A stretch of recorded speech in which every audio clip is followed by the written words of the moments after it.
Hi there, it's Colin, and I want to take you through another short tutorial on the HexFit mobile fitness app and just share with you some features that will help you in terms of utilizing the app as well as streamlining or getting some useful data into the app.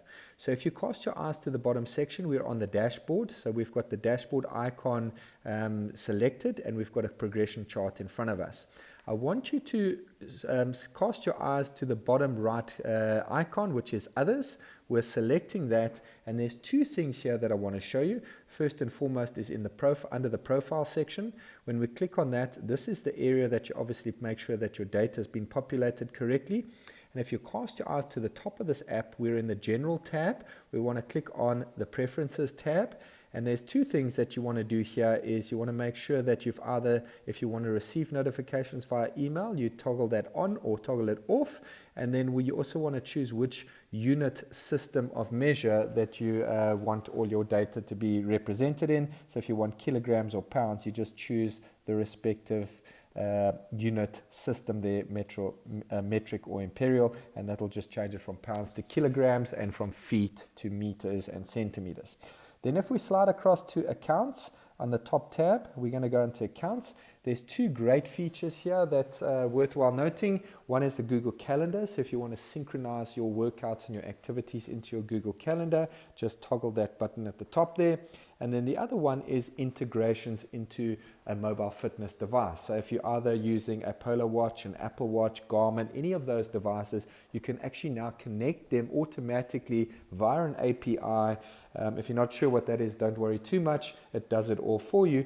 What the benefit of that is, if you are using, let's say, a Garmin for argument's sake, and you go out and you do an activity like running or walking, when you turn your Garmin off and you record that activity, the fact that you've connected your device to HexFit, that data will automatically synchronize into this app. And you do that by toggling the Strava button or the Fitbit or the Polar button, whichever device you have. All the devices below are connected via Strava. So if you've got one of those devices, you just toggle the Strava app, and it's very intuitive. It's going to basically ask you to log into Strava and give it permission to pull that data. And just to give you a show you how that works, if I click on my activities tab in the bottom right hand side, I'm going to select Friday the 26th. Okay, Friday the 26th, I've selected it. I did a morning run, and this data was pulled through Strava. So I didn't actually load this manually at all. And you'll see there that I did a run. It recorded my average pace, the altitude, heart rates, all that good stuff has been pulled through automatically. So if that's of interest to you, I'm going to go back to that section there. You just toggle the respective tab there and you'll get the synchronizations. What I want to do is I want to just navigate to the programs tab, which is this dumbbell icon here. And I was incorrect on the last tutorial. I said you won't see anything under the programs. We have now started the week one, so the week one challenge is now viewable under the programs icon because we've started that week. Now you can actually see all the workouts under that program. You can actually view them just by pressing C, and you can actually go see all those programs and you can back out of it. So that'll be under the programs tab.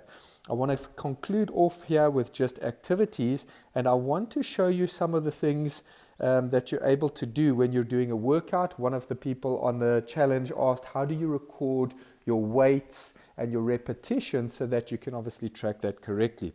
So what I'm going to do is, I did my gym workout this morning, so you'll see there it was 52 minutes. There was the calories, the number of repetitions that I did, and the total volume for that session. Now, how you go and record a session at the moment, you would select the right session that you want. So I'm just going to give you a very, very quick run through on how you would do it.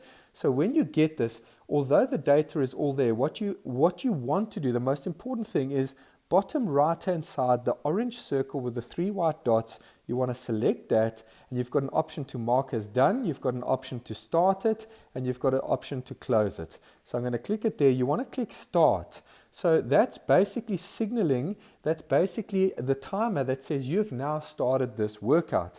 Now, when you're on the treadmill session, you see that we've got 3 phases. So you can, what you want to do where it says duration 2 minutes, there is an option there to click the timer. And if you want to obviously have a timed session, you can actually see in the top, under the trainings menu header there, you've got time remaining, and you can see that it's ticking down there. And once you've gone through that time, if you cast your eyes slightly down where it says phase 1 of 3, that's just under the intensity, you'll see that I've got the ability to slide this, the left and right. So when you completed, the 2 minutes, you then go on to the 6 minutes. When you've completed that, you go on to the 2 minutes again. Not really that necessary for a treadmill workout, but it does help you a lot when you're actually using the gym machines. Once you completed your exercise, if you cast your eyes just below the headline that says treadmill warm-up, you'll see there's a little green tick in a circle and then the eye icon. You want to click the green tick. That says you've completed the activity. Then you scroll to the next one, and these are the examples where I want to show you where you can capture your reps and the weight, and this will be tracking your progress. So we've already started the activity. So as I mentioned before, you've got the sliding functionality there. So when you actually go out, you do your 15 reps. Let's just say, for example, we increased it to 20 reps, changed it to 20. I previously did 35 kilograms. You can select that there. I'm going to go 35 again. I don't want to mess with the data too much. So 35 kilograms, I actually did 15. So let me just show you there. And there we go. I've completed that set. Then I toggle it again, slide it to the left, and this is my second set. So you'll see that it says set 1 of 2, set 2 of 2, and you can toggle it there, and you'll see where the pencil icon is there. That is where you can actually fill in the details for the rep that you've done. I'm going to show you one last time because it's just a repetitive process. So sorry, what I didn't do is indicate that I've finished that exercise by clicking on the green button. Last but not least, let's show you. Let's assume that I did 15, which I did do. I did 30, but I'm just going to re-record it. Okay, finish that set, slide it across. Let's say I did 20 reps this time, and I did 55 kilograms. Okay, then I completed the exercise. So what you will do is, as you will go through this process, you want to be clicking the green icon once you've completed. So once you've completed, curl machines, we've now completed. Triceps, we've completed. Plank, we completed. And then we did our cool down. Now you've completed your workout. Last thing, and probably the most important thing in terms of the feedback and the information that we want, you want to click this finish button here. It's at this point in time you're basically going to be asked to rate your workout. Now you need to use your discretion because obviously this looks like an easy, medium, difficult type rating. So you might want to use the rating to say it was 10 out of 10, I thoroughly enjoyed the session, or you want to say 10, it's really difficult. But in order, just communicate that by leaving the comment. You can, however you want to do it. So 10 out of 10, difficult, whichever you want, or let's just say great session. If I can actually type, loved it.